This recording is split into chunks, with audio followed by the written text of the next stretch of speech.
doesn't walk on the cracks. Yeah. And they put up like tiny little green little things for the dog to walk over so that he wouldn't step on the cracks ever, and then they rubbed them all out. But I didn't know Wow, what my That's my favourite one. Yeah. My favourite special effect ever is as good as it gets. You can open your interview with that. It's my second favourite romantic comedy after Spanglish. I mean, it only makes sense because that special effect is as good as it gets. You got your closer. Well, guys, I love that this movie has all different types of humor. I was like, it's like a buffet of different types of humor. It's got clever humor, it's got absurd humor, it's just like everything that I could want out of a film. So I wonder what it's like for each of you guys to kind of like sit down, kind of decide like which moment it might be appropriate to do like something like last night I brought up the penis stick. I was the one that asked about that in the crowd. So I could just go on and on listening like all the great things about it. So just like kind of mapping that out, and then also for y'all kind of like navigating it and making sure that you are hitting the right mark and that the tone is where it needs to be. In general, the kind of jokes that we gravitate towards are sort of making a really, really, really stupid situation and treating it really seriously then, so that all these guys can just bring their acting chops and comedy chops to that. I'm curious to know what the clever ones were. I wrote them down.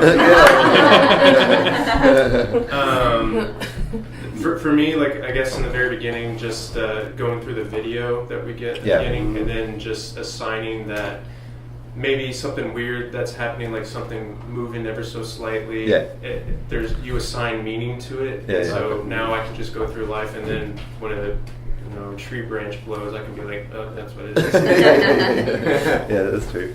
That's definitely true. Yeah, and I think that when we were starting off writing the script, we both were kind of thinking about the tiny hauntings as an idea, the things you were just mentioning, like small things haunted, and that just was much more interesting to us than big demons chasing people around houses or whatever you don't normally get in big horror movies. Things that we got kind of jumped on board was when you Google like a haunting, you always just see a chair falling over or those kind of little crappy things, and there's no real found footage of big demons. So we're like, well, let's make a movie about that. Let's make a movie about the small stuff instead of the big stuff. Well, I'm the big stuff. Yeah. Well, spoiler. Sorry. Also, it's a good point, I think, and in the playing of it, you for me anyway, you're trying to be truthful all the time, but I think what you're saying, the kind of different types of humor and different levels of humor, I think it means that the movie will stand up to repeat viewings, and depending on the mood you're in, you might find various strands funnier than the previous watching. If you're feeling clever, you might.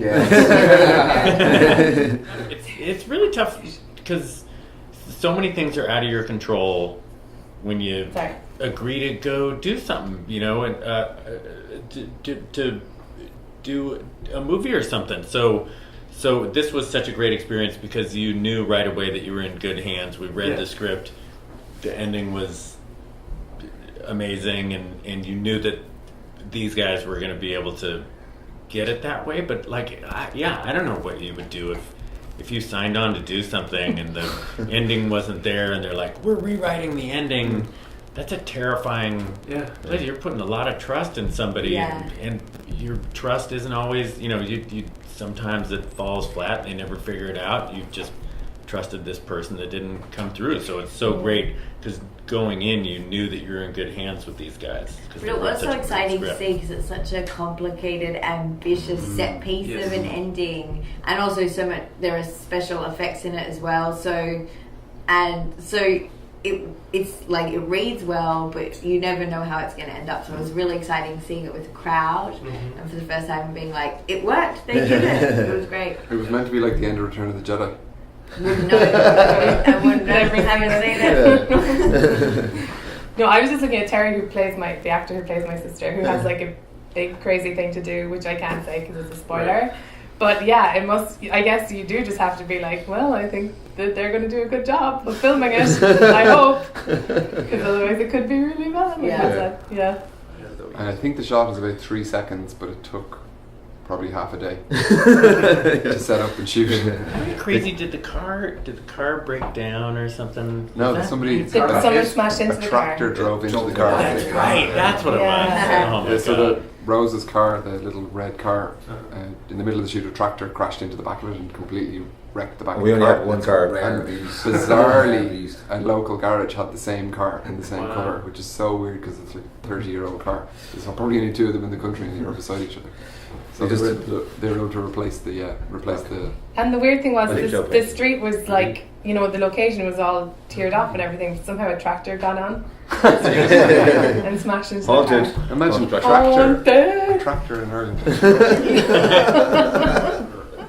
It's just completely about the script, and I think if we have a good script, it's pretty easy to make a good film.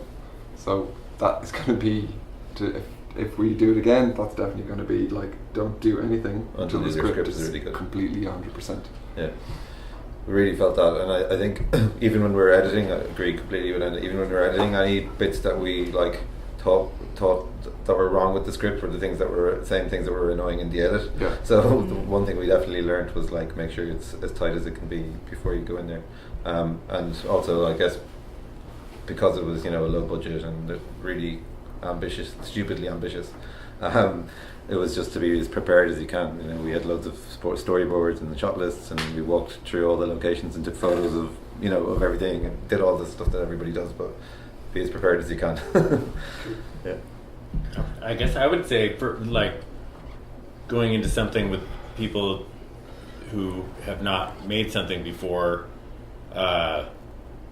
it can be a, you know, people might say, oh, that's a, you know, scary thing, a bad thing, but like you kind of know in your gut. When I read these guys' script, you just knew that they knew their shit. And, you know, Steven Spielberg had to make a first film. Yes. You know, they're, you know, it's fun to be a part of these guys' first film because I think they're going to make a ton of awesome movies, and you know, Really hopefully fun they'll movies. still take my calls at some point soon because, like, you know, it's fun to get in on the ground floor and Stephen hasn't have returned this experience with them. Yeah. Yeah, Stephen No, doesn't talk to no. me anymore. For as good as it gets too, you and me. No. And a dog. As good as baguettes. Yeah. It's about bread. Oh my God! No, I gleaned that. Going to the bakery. What was your lesson, mate? It was my first film too, so like I was very like, you know, happy that they trusted me, and I also like very much trusted them because I knew that they were very funny and talented already. So I felt like in very safe hands, and so yeah, I think that is that the answer to that? Please tell me you're doing more because you're so warm and inviting. Thank you. Yeah. No, I'm going to do, I just haven't told them yet, but I'm going to be making a sequel. I've met some interesting directors here at Chelsea, so I'm excited. This movie was a real treat to be part of. So there was the lesson is like, only take roles where it's written for you by people who are good and your friends are in them. So that's my advice. Yeah. Yeah, similar to that actually. It was such a challenging role and great fun to do, and all subsequent jobs have paled in comparison, and I'm kind of lucky to get back on that saddle again. It's a really good role, you know. Do you think And we're I have better to than come Ken back. Loach? Do you? Barry. Go on. Would anybody like a donut?